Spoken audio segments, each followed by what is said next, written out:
Bismillahirrahmanirrahim. Assalamualaikum warahmatullahi wabarakatuh. Waalaikumsalam warahmatullahi wabarakatuh. Alhamdulillahirabbil alamin. Wassalatu wassalamu ala asrafil anbiya'i wal mursalin wa ala alihi wa sahbihi ajmain. Amma ba'du. Alhamdulillah, kita bersyukur kepada Allah Subhanahu wa ta'ala. Hari ini kita masih dikasih kesempatan, kesehatan untuk bertadabbur ilmu di masjid tercinta kita ini. Tema hari ini masih lanjutan dari zikir. Nah, 2 pekan yang lalu kita sudah membahas tentang zikir melembutkan hati ya. Nah, hari ini nanti kita lanjutkan dengan Ustadz kita, Kiai Haji Yusuf Muhammad. Sebelum kita mulai kajian kita, mari kita buka Al-Quran, kita baca surat Al-Fatihah, kemudian dilanjutkan dengan Al-Baqarah ayat 21 sampai 25. Silakan disiapkan ibu-ibu.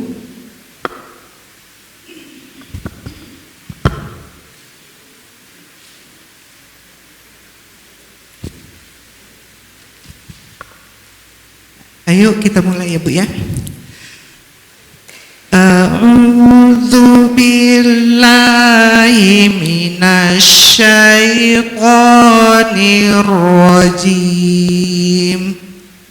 Bismillahirrahmanirrahim. Alhamdulillahi rabbil alamin.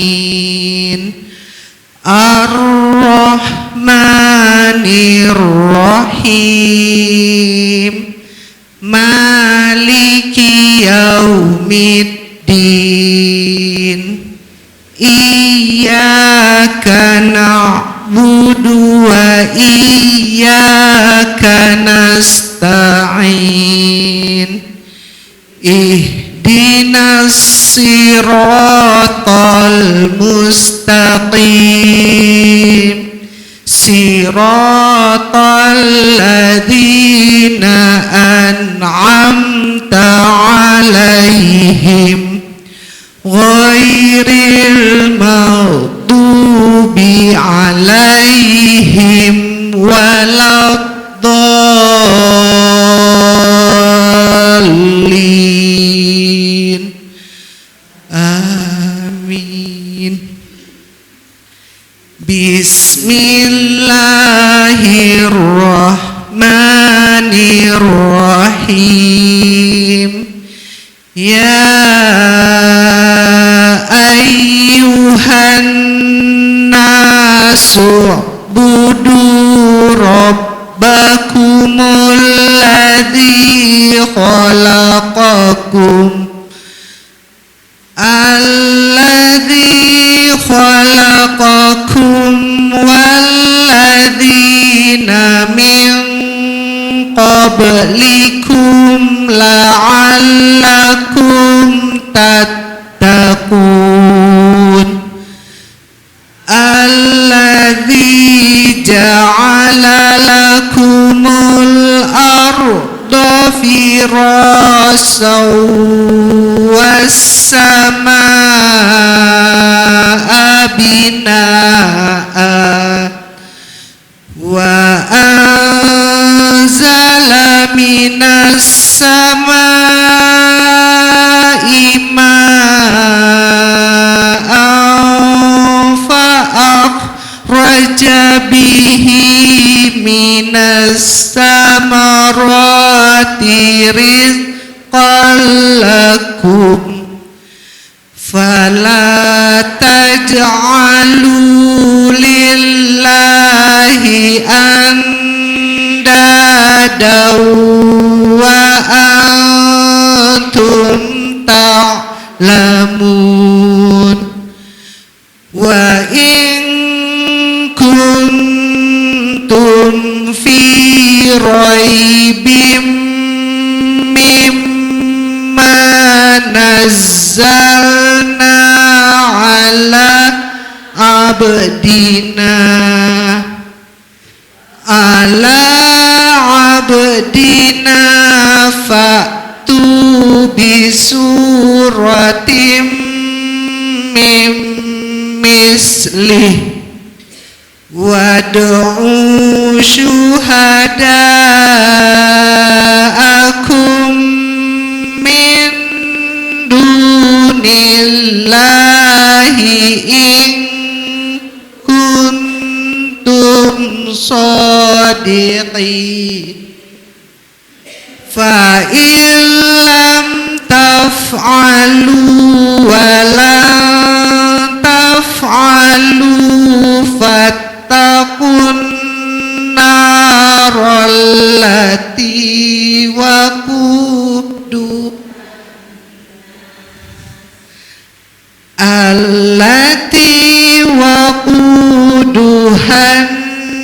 nasu wal hijarah uiddat lil kafirin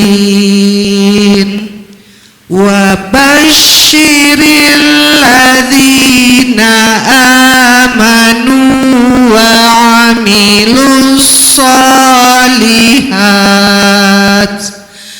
wa amilus solihati anna lahum jannatin tajri min tahtihal anhar kullama ruziqu minha min thamaratir rizqan qalu hadzal ladzi ruziqna min qablu wa utu bihi mutasyabiha walahum fiha azwajum mutahharatun wa hum fiha khalidun. Sadaqallahul azim. Dengan nama Allah yang Maha Pengasih dan Maha Penyayang. Wahai manusia, sembahlah Tuhanmu yang telah menciptakan kamu dan orang-orang yang sebelum kamu agar kamu bertakwa. Dialah yang menjadikan bumi sebagai hamparan bagimu dan langit sebagai atap. Dan dialah yang menurunkan air hujan dari langit. Lalu dia hasilkan dengan hujan itu buah-buahan sebagai rezeki untukmu. Karena itu janganlah kamu mengadakan tandingan-tandingan bagi Allah, padahal kamu mengetahui. Dan jika kamu meragukan Al-Quran yang kami turunkan kepada hamba kami Muhammad, maka buatlah satu surah semisal dengannya. Dan ajaklah penolong-penolongmu selain Allah jika kamu orang-orang yang benar. Jika kamu tidak mampu membuatnya dan pasti tidak akan mampu, maka takutlah kamu akan api neraka yang bahan bakarnya manusia dan batu yang disediakan bagi orang-orang kafir.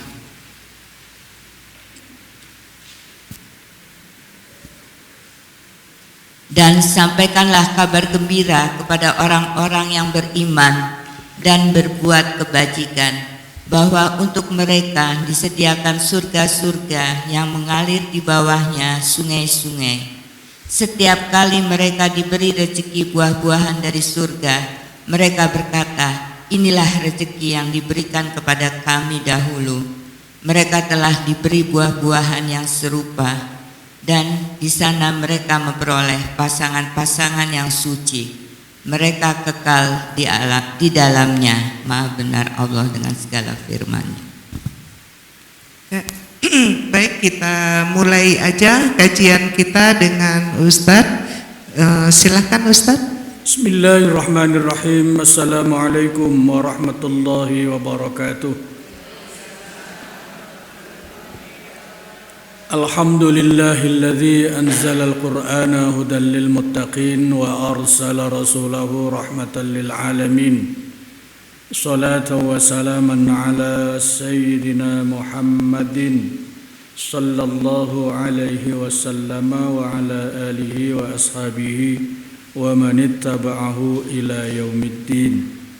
Allahumma arzuqna fahman nabiyyin wa hifdzal mursalin wa ilhamal malaikatil muqarrabin. Majelis Ummahat Darussalam yang saya hormati, yang Allah muliakan, mari kita lanjutkan ngaji kita.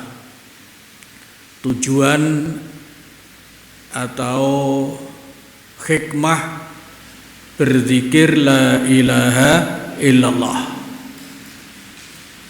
Kemarin terakhir sampai keberapa? 6 ya. Jadi di samping zikir la ilaha illallah itu puncaknya nanti untuk menggapai husnul khatimah, maka ada tujuan-tujuan lain yang sangat penting, sangat istimewa berkaitan dengan zikir la ilaha illallah. Kalau kemarin zikir itu untuk menenangkan hati, melembutkan hati.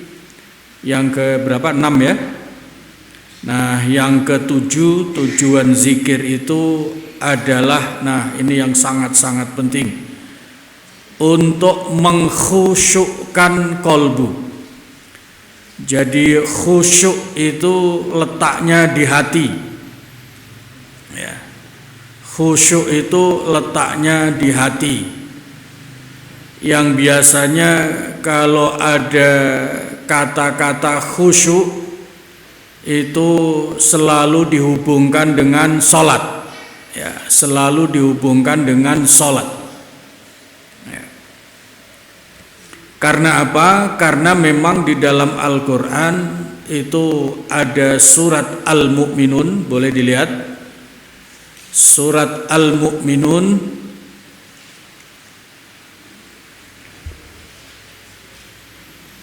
Surat Al-Mu'minun yang diawali qad aflahal mu'minun, itu ayat 1 ya. Ayat yang kedua alladzina hum fi salatihim khashi'un. Nah, begitu.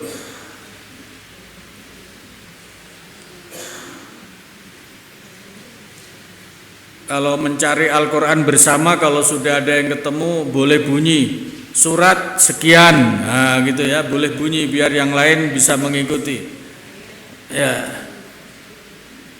Al-Mu'minun surat keberapa? 23, ayat pertama dan kedua. Nanti setelah paham ayat itu, maka akan makin paham betapa pentingnya membiasakan zikir la ilaha illallah ya. Boleh dibaca ayat 1 dan 2 sekaligus terjemahannya. Qad aflahal mu'minun alladzina hum fi salatihim khashi'un. Coba dibaca terjemahnya. Sungguh, ya boleh Bu, terjemahnya saja.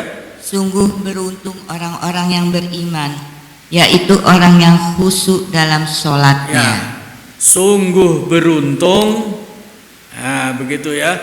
Sungguh beruntung orang yang beriman apabila mereka khusyuk dalam sholat. Qad aflahal mu'minun, sungguh ya, sungguh itu terjemahan dari kata qad, benar-benar. Aflaha, beruntung. Al-mu'minun, orang-orang beriman. Orang beriman yang dinyatakan beruntung oleh Allah siapa? Alladzina hum fi sholatihim khashi'un, yaitu mereka yang khusyuk sholatnya. Nah, ini belum selesai sampai situ. Pasti masih ada yang bertanya, khusyuk itu yang bagaimana? Ya, itu sampai ayat 2, alladzina hum fi sholatihim khashi'un. Muncul pertanyaan, sholat yang khusyuk itu sholat yang bagaimana? Nah, begitu ya. Ada yang bisa jawab? Sholat khusyuk itu sholat yang bagaimana? Sholat khusyuk itu sholat yang bagaimana? Sholat khusyuk adalah sholat, ya, sholat khusyuk adalah sholat ketika orang itu sholat, dia sadar betul sedang menghadap Allah. Intinya begitu. Asal orang sholat dia sadar betul. Sadar letaknya di mana? Di hati. Ya, bukan di mata, bukan di hidung, bukan di mulut. Sadar itu letaknya di hati. Tempo hari sudah dijelaskan. Sadar itu letaknya di hati. Hati itu ada di mana? Ada di dalam dada. Makanya orang yang sadar itu disebut sadar. Ini menjelaskannya rada susah. Sadar itu letaknya di hati. Hati itu, atau boleh dikatakan sadar itu pekerjaan hati, ya. Pekerjaan hati sadar. Sadar letaknya di hati. Hati itu di dalam dada. Makanya dada itu bahasa Arabnya sodrun. Nah, ya. Dada itu bahasa Arabnya sodrun.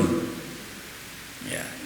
Kenapa dada itu bahasanya sodrun, yang bahasa kita kemudian menjadi sadar? Karena di dalam sodrun, di dalam dada itu ada hati. Nah, hati itu letaknya kesadaran. Ya, letaknya kesadaran. Qad aflahal mu'minun alladzina hum fi sholatihim khashi'un. Beruntung orang beriman yang sholatnya khusyuk. Sholat khusyuk itu adalah sholat di mana orang yang sholat itu sadar betul, hatinya menyadari betul saya ini sedang menghadap Allah. Nah, penjelasan seperti itu, bahwa sholat khusyuk itu sholat di mana orang yang sholat itu sadar sedang menghadap Allah, bahkan sadar pada saatnya akan kembali kepada Allah. Nah, itu dijelaskan di ayat 45-46 surat Al-Baqarah. Nah, begitu. Ya.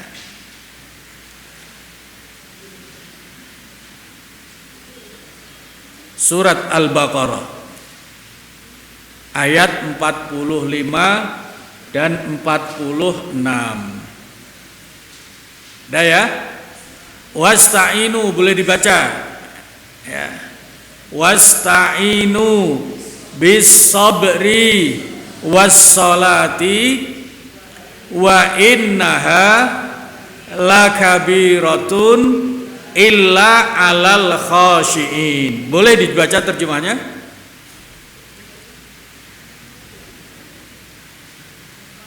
Ya, terjemahnya saja. Ayat 45. Dan mohonlah pertolongan kepada Allah dengan sabar dan sholat. Dan sholat itu sungguh berat, kecuali bagi orang-orang yang khusyuk. Sholat itu berat. Jadi kalau kita merasa berat melaksanakan sholat itu biasa.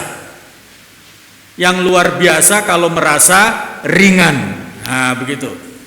Jadi kalau kita tinggal pilih mau jadi orang biasa atau mau jadi orang yang luar biasa. Bukan biasa di luar ya, luar biasa artinya istimewa. Kalau ingin menjadi orang biasa-biasa saja, ya memang sholat itu berat. Tapi bagi orang yang luar biasa, yang istimewa, sholat itu ringan. Nah, supaya sholat ringan, maka hatinya perlu khusyuk. Nah, karena di situ Allah nyatakan kecuali orang-orang yang khusyuk. Khusyuk itu letaknya di hati. Nah, tandanya orang itu khusyuk, nah itu ayat 46. Ya. Alladzina yazunnuna annahum mulaku rabbihim wa annahum ilaihi raji'un. Siapa orang yang khusyuk itu, al-khasyi'un itu? Nah, boleh dibaca terjemahannya, yaitu mereka yang yakin bahwa mereka akan menemui Tuhannya dan bahwa mereka akan kembali kepadanya. Iya. Jadi di situ mulaku orang yang menjumpai, dari kata laqiya, ya. Itu artinya menjumpai. Jadi kalau ada ibu-ibu sedang berjalan, yang satu dari atas, yang satu dari bawah. Nah, salah satu kemudian menyatakan laqaituka. Kalau laki-laki, kalau perempuan laqaituki, saya menjumpaimu. Nah, kalau mulaku orang yang menjumpai. Nah, itu bedanya. Kalau dalam bahasa Arab itu mulaku, mulakin itu sebuah kata yang menunjukkan pelakunya. Kata kerjanya menjumpai. Orang yang menjumpai bahasa Arabnya mulakin. Maka di situ mulaku alladzina yazunnuna annahum mulaku. Mereka yang yakin bahwa mereka menjumpai Allah dan pada saatnya akan kembali kepada Allah. Nah, bahkan bukan pada saatnya, tapi sedang proses akan kembali kepada Allah. Makanya ada orang yang kalau orang hatinya itu selalu teringat kepada Allah, maka ucapannya, perilakunya itu selalu arahnya kepada Allah. Kalau ibu ditanya, bu mau kemana? Biasanya jawabnya kemana? Ngaji, mau belanja, ke pasar, ke tetangga dan lain-lain. Itu sementara. Ujungnya perjalanan manusia kemana? Ujung perjalanan manusia kemana? Nah, ya. Makanya ada kisah dalam tasawuf. Ada orang yang pakaiannya bagus, sedang jalan, ditanya oleh temannya, mau kemana? Kelihatan gagah sekali. Jawabannya apa? Saya mau ke kuburan. Saya mau ke kuburan. Ini yang bertanya pasti heran. Loh kok masa mau ke kuburan pakai jas lengkap, pakai segala macam. Nah, yang jawab ini beda dengan yang bertanya. Yang bertanya ini bertanya secara manusia biasa, sementara yang jawab itu manusia yang luar biasa. Dia menjawab dengan kedalaman iman dan rohani serta ilmu, bahwa akhir perjalanan manusia itu adalah kuburan. Maka ada alhaakumut takatsur hatta zurtumul makabir. Coba lihat di situ. Ya, coba dilihat artinya situ, surat At-Takatsur. Alhaakumut takatsur hatta zurtumul makabir. Ya, telah memperdayakan, coba di surat At-Takatsur, Boleh Bu, kalau sudah ketemu langsung dibaca terjemahnya. Ya. At-Takatsur. Bermegah-megahan telah melalaikan kamu. Bermegah-megahan, alhaakum at-takatsur. Alha melalaikan kum kepada kalian, at-takatsur bermegah-megahan. Takasur itu dari kata kasuro yang artinya banyak, menumpuk-numpuk harta. Maka arti ayat itu, menumpuk-numpuk harta telah membuatmu lalai. Sadarnya kapan? Nah, baru ayat berikutnya, hatta Sampai kamu masuk ke dalam kubur. Sampai kamu masuk dalam kubur. Ternyata akhir hayat manusia itu hanya begitu saja. Seberapapun harta yang dimiliki, ujungnya tetap ke kuburan. Semiskin apapun, ujungnya tetap ke kuburan sama. Alhaakumut takatsur hatta zurtumul maqabir. Maka setelah itu disusul surat wal asri. Nah, demi waktu umurmu tidak panjang. Jangan sampai hidup merugi hanya sibuk menumpuk harta. Nah, menumpuk harta sampai dibela-belain bertengkar. Maka surat berikutnya, wailun likulli humazatil lumazah. Itu menarik urutan surat itu. Ibu-ibu kalau mau mengaji, Masya Allah. Wailun likulli humazatil lumazah. Celaka orang yang suka ngomel ngumpat hanya gara-gara harta.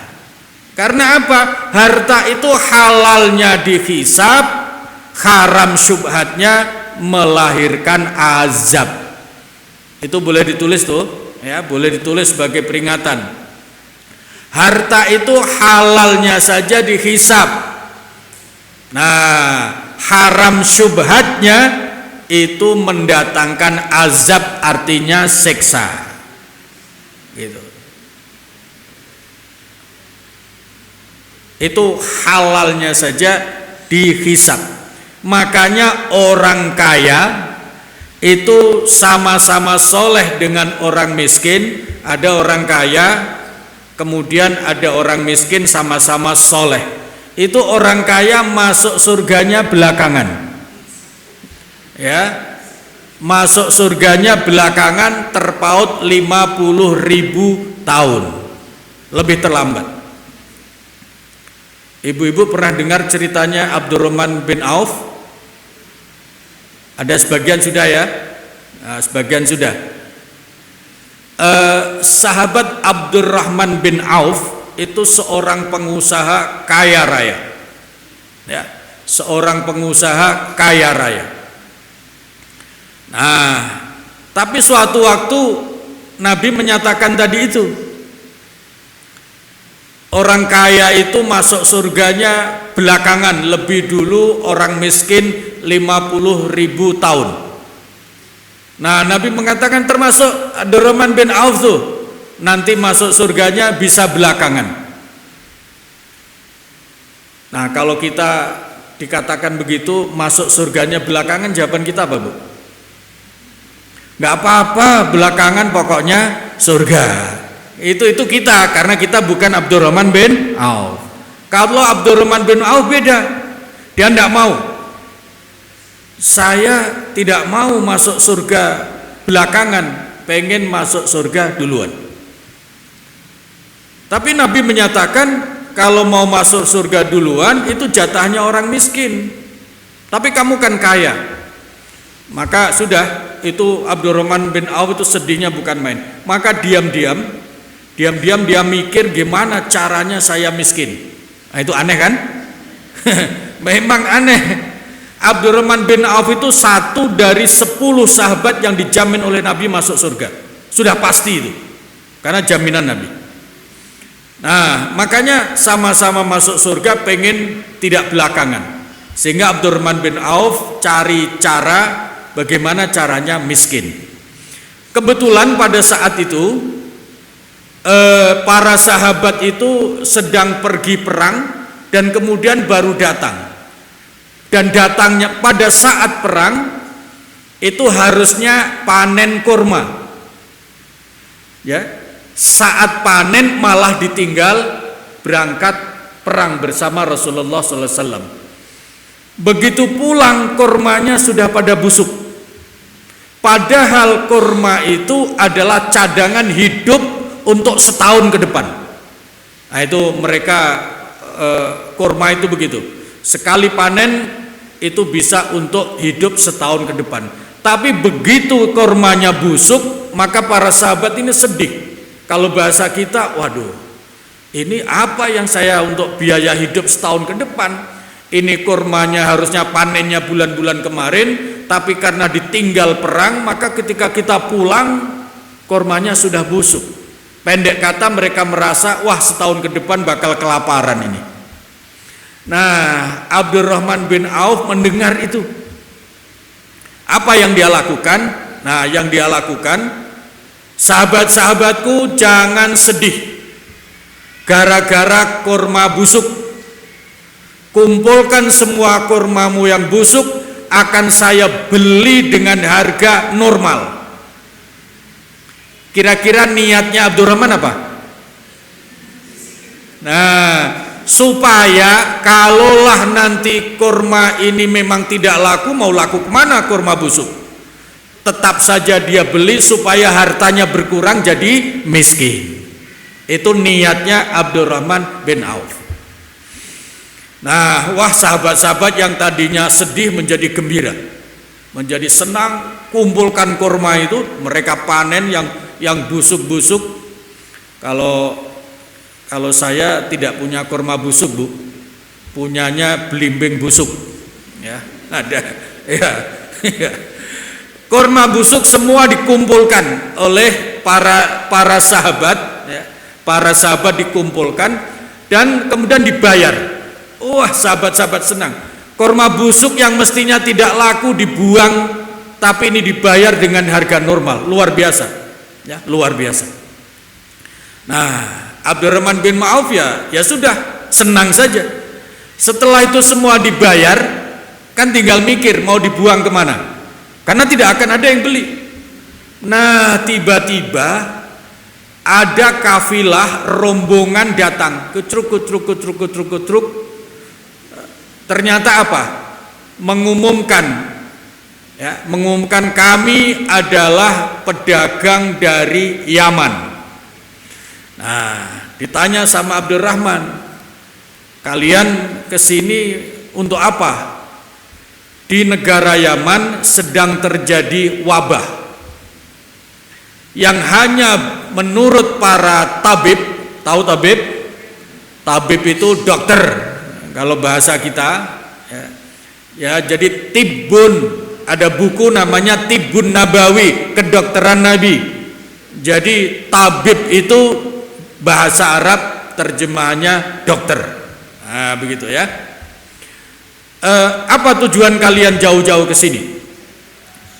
Ternyata pedagang ini menyatakan, di negara Yaman saya ini utusan resmi negara untuk mencari kurma busuk. Karena apa? Karena di negara kami sedang terjadi wabah, dan wabah penyakit itu hanya bisa sembuh dengan ekstrak kurma busuk. Nah, kata Abdurrahman, ya sudah, ini bawa saja, bawa, silahkan bawa. Tadinya mau digratiskan, tapi orang Arab itu gengsi nerima gratisan, beda dengan yang bukan orang Arab. Ya, Masya Allah. Kalau bukan orang Arab itu orang Arab itu gengsi, digratiskan. Kalau membeli mahal itu lebih terhormat. Kalau kita, ya, kalau membeli lebih murah, oh cerita-cerita itu lebih senang, gitu. Nah, apa yang terjadi?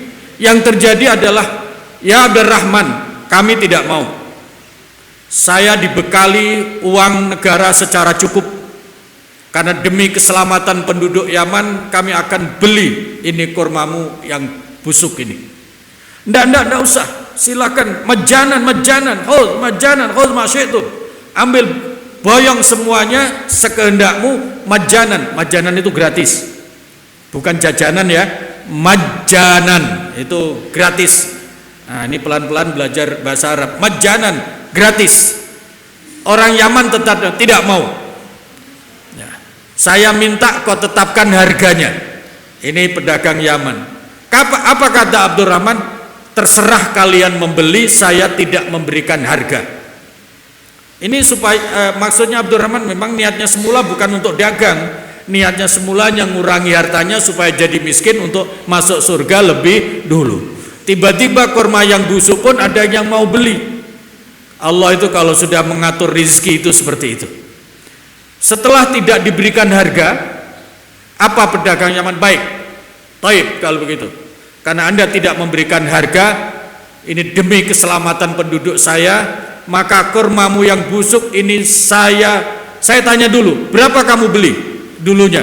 Ya disebutkan sekian. Saya beli 10 kali lipat. Coba bayangkan tuh. Dibelinya 10 kali lipat. Subhanallah.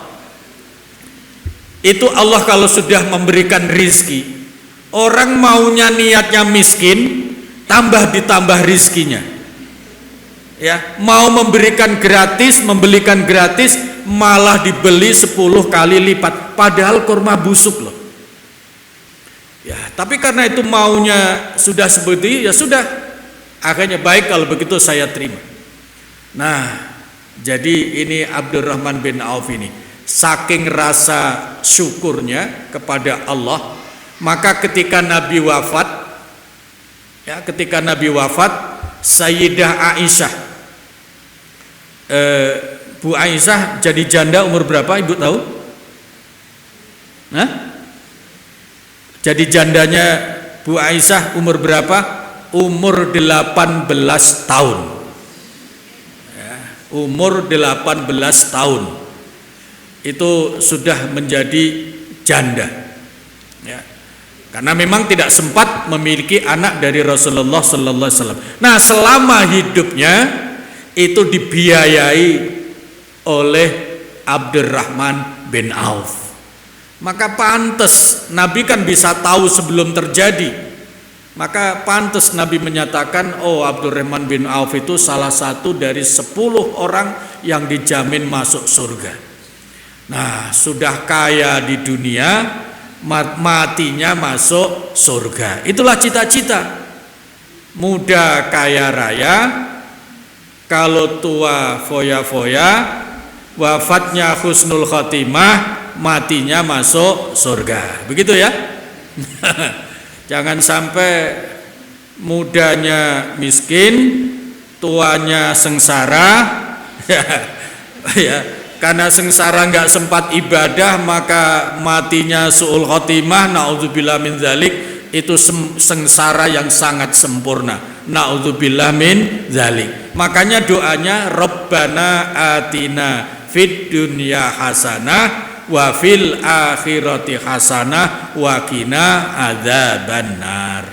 Nah, 10 hasanah dunia, 15 hasanah akhirat, 2 untuk terjaga dari api neraka. Salah satu dan nomor 1 hasanah akhirat itu adalah husnul khotimah. Nanti dipelajari lengkapnya ya.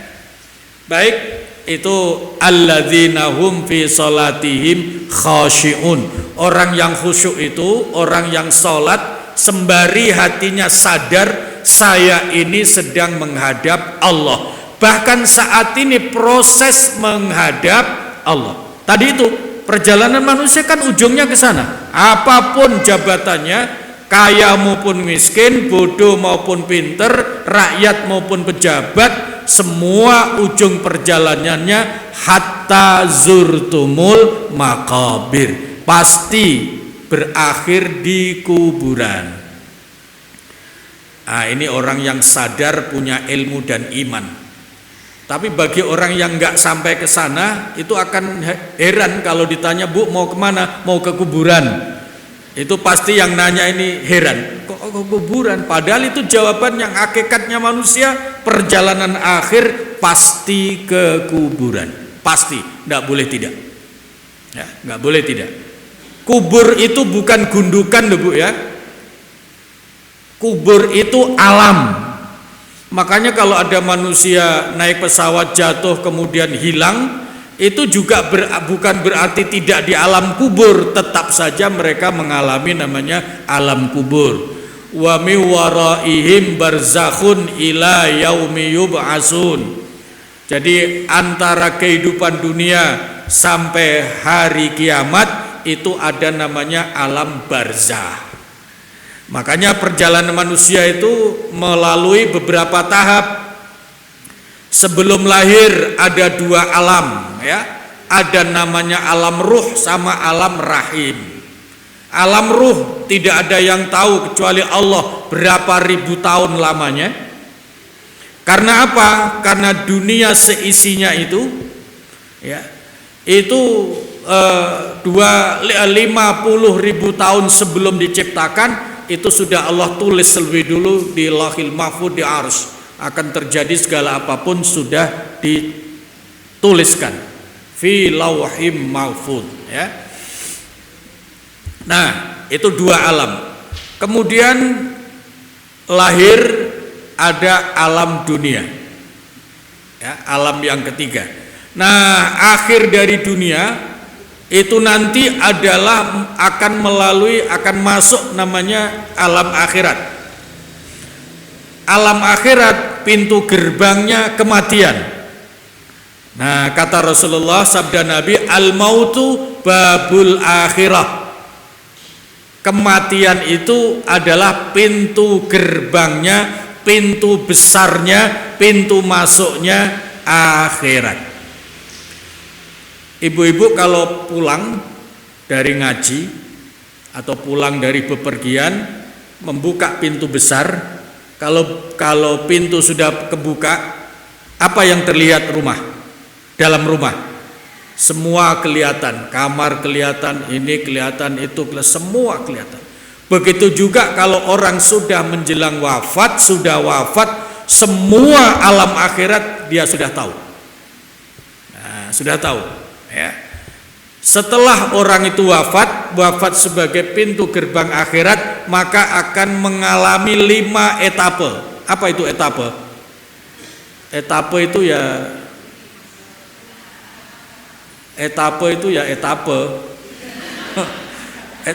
itu terminal perjalanan ya. Etape itu terminal perjalanan atau halte perjalanan. Kalau mau ke Jakarta, maka pertama rest area berapa? 97. Nah, setelah itu rest area mana lagi? Terus beberapa. Nah, orang nanti di akhirat setelah manusia wafat itu akan mengalami tahapan-tahapan seperti itu. Akan mengalami 5 etape, 5 halte persinggahan. Satu namanya alam barzakh. Ya, alam kubur ya. Jadi yaumul barzakh, ayyamul barzakh, hari-hari alam kubur. Berapa lama? Tidak ada yang tahu, hanya Allah subhanahu wa ta'ala yang tahu. Hanya ada penjelasan bagi orang beriman dan beramal soleh, alam kubur itu sangat singkat. Singkatnya apa? Seperti antara habis asar sampai terbenam matahari. Gitu, saking singkatnya. Nah, kemudian begitu bangun terkaget. Ya, begitu bangun terkaget. Apa bunyinya terkaget? Ketika kaget bangun tidur di alam kubur itu? Nah, kalau yang baca surat Yasin akan ketemu. Qalu ya wailana mamba'asana mimmarqadina. Nah, maka di situ lanjutannya hadza ma wa'adana rahman ma wa'adar rahman wa sadaqal mursalun. Maka di situ antara ya wailana mamba'asana itu ada saktah. Saktah itu berhenti sejenak tapi tidak bernafas. Orang kalau kaget Orang kalau kaget itu sejenak nafasnya berhenti, gitu. Maka saktah begitu. Saktah itu berhenti sejenak tanpa bernafas, itu di dalam surat Yasin. Qalu ya wailana mamba'atsana mim marqatina. Karena tadinya tenang-tenang tidur, tiba-tiba bangun. Tenang-tenang menikmati nikmat kubur, tiba-tiba hari kiamat. Maka kaget kemudian bangun, ya. Itu alam kubur. Lamanya tidak ada yang tahu kecuali Allah, karena alam kubur termasuk gaib. Hanya ada penjelasan dari Nabi, orang yang beriman banyak amal solehnya itu sangat singkat. Kalau merasakan nikmat itu terasa senang, ya. Pada saat senang, waktu terasa singkat apa lama? Kalau sedang suasana senang, kalau sedang senang singkat. Tapi kalau sedang mules, sakit mules, itu perasaan lama. Menunggu waktu subuh saja perasaan sangat lama. Di alam kubur begitu. Bagi yang mendapatkan siksa kubur, naudzubillah min dzalik, itu lama sekali, tidak terhitung, enggak terhingga. Tapi bagi yang mendapatkan nikmat kubur itu terasa singkat. Sudah tahu kan, untuk membebaskan azab kubur, rajin-rajin baca surat Al-Mulk. Tabarakalladzi biyadihil mulku wa huwa ala kulli syai'in qadir. Baik, itu yang ke alam kubur. Yang kedua, ini hari kiamat, yaumul ba'ats, hari kebangkitan. Semua makhluk mati, kemudian yang di alam kubur dibangkitkan. Kalau alhaakumut takatsur hatta zurtumul maqabir, nanti di ayat lain wa bu'thira ma fil kubur, ya, itu akan dibangkitkan. Setelah bangkit kemana? Nah, ketika bangkit di kuburan, bangkit dari kuburan, umat manusia dibagi menjadi 11 kelompok. Nah, ini penjelasan dari ayat yauma yunfakhu fis suri fatatuna afwaja. Itu ayat 18 di surat An-Naba, ya, ayat 18. Itu yauma yunfakhu fis suri fatatuna afwaja. Ketika sangkakala dibunyikan, maka semua yang wafat tadi itu bangun dan kemudian berjalan berkelompok, otomatis berkelompok sesuai dengan amalannya masing-masing. Ada yang bangun dari kubur itu perutnya besar, ya, seperti orang memanggul drum band, perutnya besar. Siapa mereka? Ketika Nabi bertanya Jibril, itu umatmu yang suka makan riba. Nah, gitu. Ada yang bangun dalam keadaan tangannya buntung. Itu orang yang tidak mau nolong tetangga padahal dia mampu. Tangannya bangun kubur, dari kubur itu buntung. Ada yang bangun dari kubur itu mengunyah-ngunyah lidahnya sampai berdarah-darah, tapi tidak putus. Begitu putus balik lagi, terus saja. Siapa mereka? Mereka adalah para ahli ilmu, para ulama yang perilakunya tidak sama dengan ucapannya. Nah, gitu ya. Ucapannya begitu bagus, tapi perilakunya sebaliknya. Itu nanti mulutnya itu akan dikunyah-kunyah sendiri, itu ketika bangun, dan seterusnya dan seterusnya. Ada berbagai macam.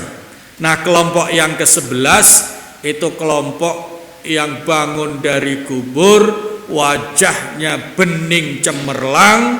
Nah, itulah umat Rasulullah sallallahu alaihi wasallam yang suka wudunya sempurna. Nah, ya, wudunya sempurna. Makanya kalau wudu sudah hafal doa-doa ketika membasuh wudu. Kalau buka air ada doanya, ketika berkumur ada doanya. Ketika membasuh muka, Allahumma bayyid wajhi binurika yauma tabyaddu wujuhu auliya'ikas salihin. Ya Allah, putih cemerlangkan, beningkan wajah ini dengan cahayamu. Pada saatnya nanti wajah-wajah hambamu yang soleh putih cemerlang saat bangkit dari alam kubur. Makanya kalau wudhu jangan kecipik-kecipik begitu saja. Itu harus betul-betul rata dengan khusyuk. Nah, ini nanti tergantung khusyuk apa tidak. Kalau hatinya khusyuk, sadar sedang wudhu, wudhu syarat untuk menghadap Allah, pasti wudhunya sempurna. Nanti kita pelajari wudhu yang sempurna dengan segala macam doanya, ya. Nah, itulah bangkit dari kubur. Kemana? Ke alam mahsyar. Maka etape ketiga perjalanan akhirat itu alam mahsyar. Alam mahsyar. Nah, di situ yang kemudian ada hisab dan mizan, ya. Ada timbangan amal dan segala macam. Famay ya'mal mithqala dzarratin khairan yarah. Berbuat baik walaupun sebutir debu akan tetap ada timbangannya. Allah tidak akan menyia-nyiakan amal baik manusia walaupun sebutir debu. Bahkan amal yang kecil di hadapan Allah akan dibesarkan oleh Allah Subhanahu wa taala. Yang keempat, setelah hisab selesai, ya. Setelah hisab selesai, manusia dibagi dua. Ada golongan kanan, ada golongan kiri. Nah, golongan kanan itu jurusan surga, ya. Golongan kanan itu jurusan surga. Makanya Nabi mengatakan at-tayammun sunnatun. Mendahulukan yang kanan itu sunnah. Maka ke masjid dahulu yang kanan. Kalau ke WC kiri kalau sadar. kalau sadar ya. Begitu. Masya Allah. Itu bagaimana tidak Allah itu maha murah. Orang masuk WC saja. Masuk WC siapa yang perlu? Manusia. Tapi Allah maha baik, itu pun masih disediakan pahala asal mau ngikuti aturannya. Bahkan masuk di rest area itu, kecuali yang gratis, itu mau pipis saja bayar 2.000. Padahal itu kan tempat najis. Tapi yang di masjid tempat suci tidak semua paham maksudnya? Ya. Jadi aneh. Ke tempat yang najis mau bayar, tapi ke tempat yang suci justru tidak. Nah, ini kebalik nih. Kebalik. Mestinya kalau ke masjid itu karena tempat suci harusnya masuk kencelengnya lebih besar mestinya. Ya. Tapi ya itulah manusia. Itulah manusia. Nah, nanti dibagi dua. Manusia itu dibagi dua. Nah, yang kelompok kanan itu disebutkan jurusan surga. Kalau sudah di surga, itu menikmati surga. Setelah selesai hisab, Allah kemudian berfirman, wamtazul yauma ayyuhal mujrimun, wahai para pendosa, ya, wahai para pendosa, minggir kalian dari orang-orang soleh. Nah, sudah nggak boleh dekat-dekat. Nggak boleh dekat-dekat. Nah, itu dijelaskan di ayat 55 sampai 58. Coba dilihat surat Yasin 55 sampai 58. Ibu-ibu ada yang sudah hafal surat Yasin? Surat Yasin loh ya, bukan hafal Yasin. Nah, kalau hafal Yasin ya sudah pasti hafal. Yasin sudah hafal. Nah, gitu ya.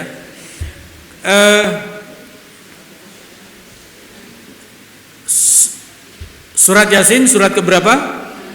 36. Nah, ayat 55 itu letaknya di sebelah kiri paling atas. Inna ashabal jannatil yauma fi syughulin fakihun hum wa azwajuhum fi zilalin alal araiki muttaqiun lahum fiha fakihatu wa lahum ma yad'un. Nah, salamun qaulan mir rabbir rahim. Orang yang masuk surga itu dapat salam langsung dari Allah. Salamun qaulan mir rabbir rahim. Nah, orang yang berdosa diusir oleh Allah. Wamtazul yauma ayyuhal mujrimun. Orang-orang yang berdosa, saatnya sekarang kalian tidak boleh dekat-dekat dengan orang-orang yang soleh. Jurusan kalian beda. Nah, jurusan kiri, jurusan ke neraka. Maka tahap yang keempat, etape keempat perjalanan akhirat adalah as-sirat, yaitu perjalanan menuju surga. Ada yang langsung, ada yang tidak langsung.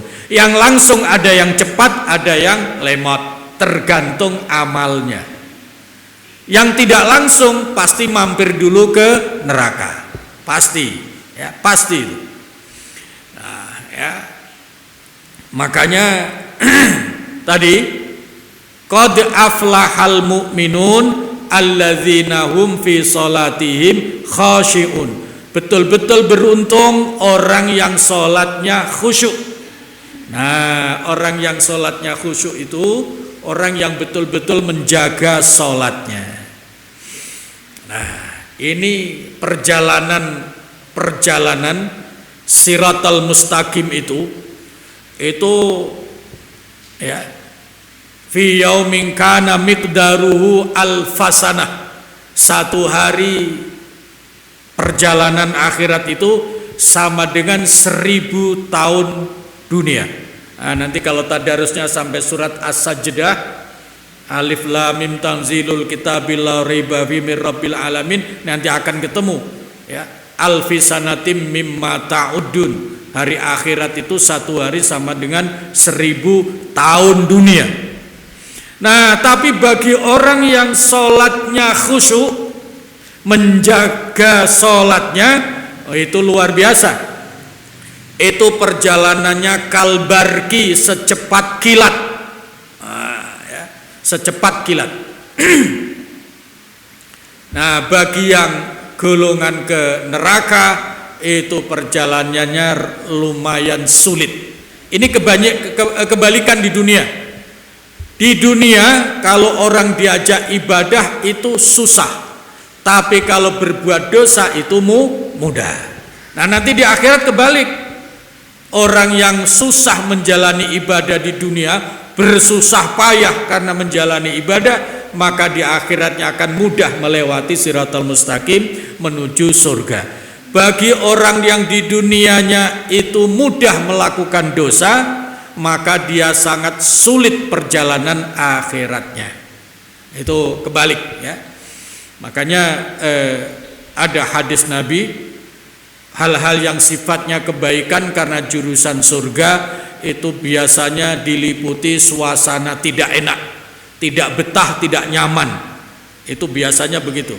Sholatnya buru-buru, zikirnya tidak betah, baca Quran cepat kunang-kunang, tapi kalau lihat HP berjam-jam. Nah, itu urusan, semua urusan dunia kayak begitu tuh. Kalau diajak kebaikan, masya Allah beratnya bukan main. Nah, qad aflahal mu'minun alladzina hum fi salatihim khashi'un. Nah, caranya supaya hatinya gampang khusyuk, maka perbanyak zikir la ilaha illallah, la ilaha illallah, sampai betul-betul khusyuk. Kalau sudah biasa khusyuk zikir, maka pada saat sholat pasti akan gampang khusyuk, karena sudah biasa ingat Allah. Dengan zikir itu kan ingat Allah. Nah, maka ketika sholat akan lebih mudah. Nah, ini kuncinya. Kalau ingin sholatnya khusyuk, maka biasakan banyak berzikir ya. Nah, apa hubungannya? Terakhir, kenapa sholat itu bisa khusyuk apabila biasa zikir? Karena sholat itu salah satu fungsinya untuk berzikir kepada Allah. Nah, yang terakhir ini ayatnya lihat di surat Toha ya. Toha ma anzalna alaikal qur'ana litashqa. Surat Toha surat berapa? 20 ya, surat 20 ya.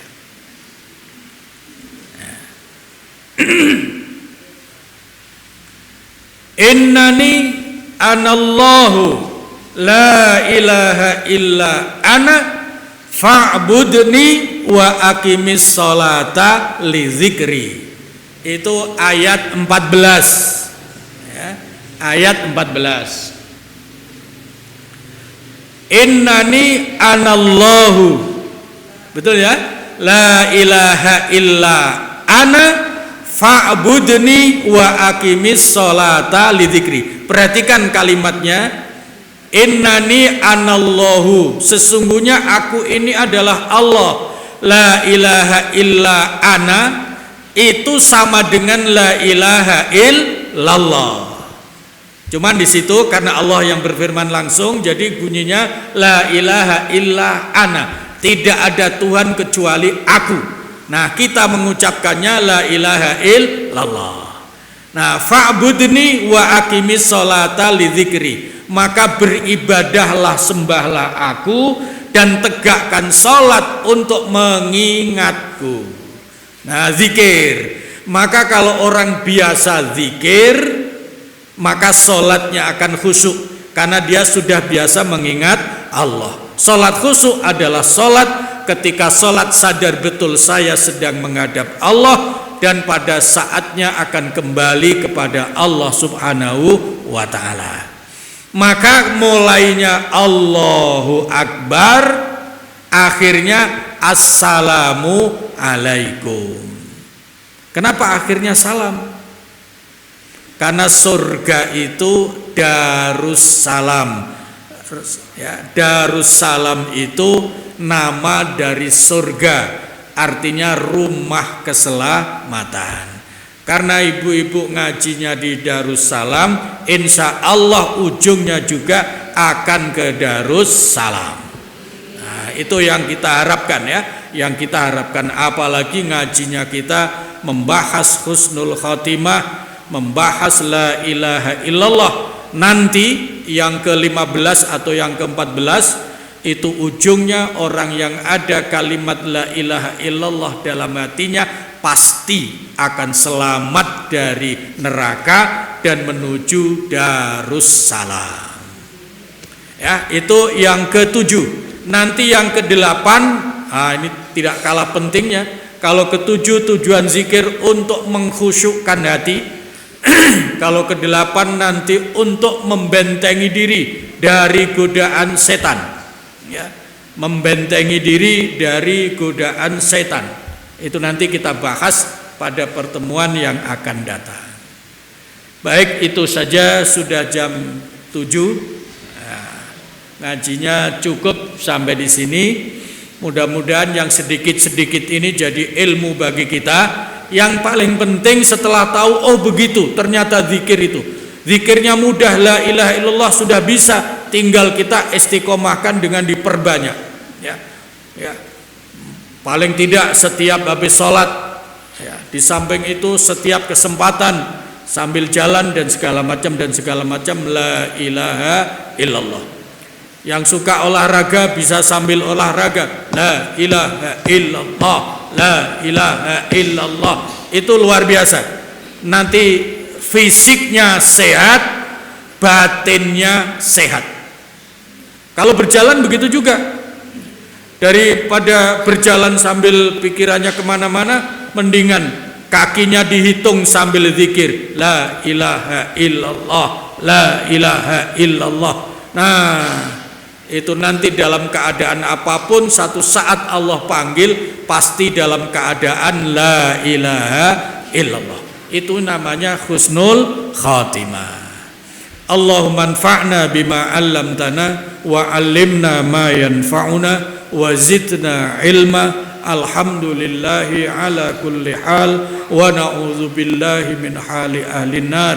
Rabbana atina fid dunya hasanah wa fil akhirati hasanah wa qina adzabannar. Walhamdulillahi rabbil alamin. Wassalamualaikum warahmatullahi wabarakatuh. Alhamdulillahirrabbilalamin. Jazakallah khair Ustaz atas ilmunya. Semoga apa yang telah kita dapat hari ini dapat kita amalkan dan kita semakin kuat berzikir la ilaha illallah. Amin, amin. Baik, kita tutup majelis kita dengan hamdalah dan doa kafaratul majelis. Alhamdulillahirabbil alamin. Subhanakallahumma wa bihamdika asyhadu an la ilaha illa anta astaghfiruka wa atubu ilaih. Assalamualaikum warahmatullahi wabarakatuh. Waalaikumsalam.